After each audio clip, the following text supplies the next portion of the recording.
Kantor Perwakilan Bank Indonesia BI Bali menilai pada Maret 2024 risiko yang perlu diwaspadai antara lain ketersediaan pasokan yang cukup untuk bahan pangan dan bahan bakar, BBM dan gas LPG di tengah meningkatnya permintaan jelang hari raya. Kenaikan harga bawang putih di tingkat konsumen.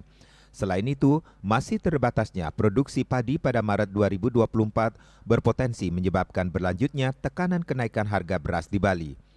Tim Pengendalian Inflasi Daerah TPID Provinsi dan Kabupaten Kota di Bali secara konsisten melakukan pengendalian inflasi dalam kerangka kebijakan 4K.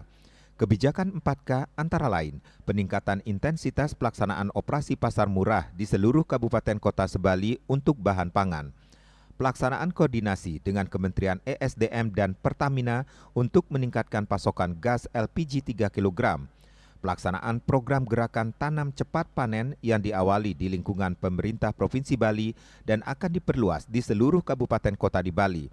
Selanjutnya, peningkatan ketersediaan beras bulog dan penyaluran beras SPHP ke masyarakat. Peningkatan kerjasama antar daerah KAD di Provinsi Bali dan luar Bali, serta pemberian subsidi ongkos angkut termasuk untuk pelaksanaan operasi pasar. Melalui langkah tersebut, Bank Indonesia meyakini inflasi tahun 2024 tetap akan rendah dan terkendali dalam rentang sasaran 2,5 plus minus 1%.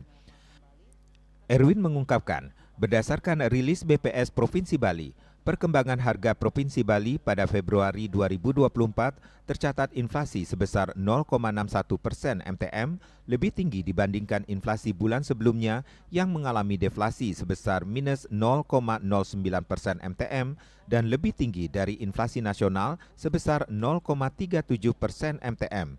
Secara tahunan, inflasi Provinsi Bali sebesar 2,98% YoY, sedikit lebih tinggi dibandingkan inflasi nasional sebesar 2,75% YoY, namun masih dalam rentang sasaran inflasi 2024 sebesar 2,5 plus minus 1%. Secara spasial, Denpasar mengalami inflasi sebesar 0,65% MTM atau 2,72% YoY. Kemudian, Badung mengalami inflasi sebesar 0,58% MTM atau 2,90% YoY. Singaraja mengalami inflasi sebesar 0,51% MTM atau 3,02% YoY dan Tabanan mengalami inflasi sebesar 0,68% MTM atau 3,87% YoY.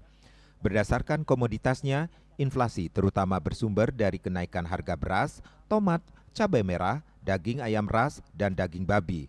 Selain kenaikan harga beras yang terjadi hampir di seluruh provinsi, secara historis selama 5 tahun terakhir, komoditas cabai merah dan daging ayam ras cenderung mengalami kenaikan harga menjelang Hari Raya Galungan dan Kuningan.